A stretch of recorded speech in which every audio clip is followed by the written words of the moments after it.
Ninge, ninge. Uite ce frumos ninge.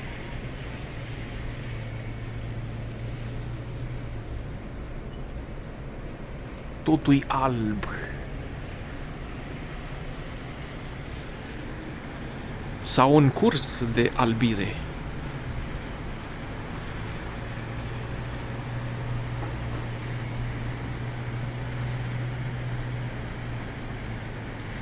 Ia să vedem și jos aici unde sunt curenții de aer care împing fulgii într-un mod ciudat.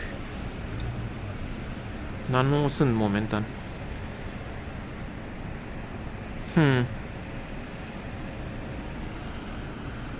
Oamenii circulă pe străzi, mașini parcate, clădiri albe,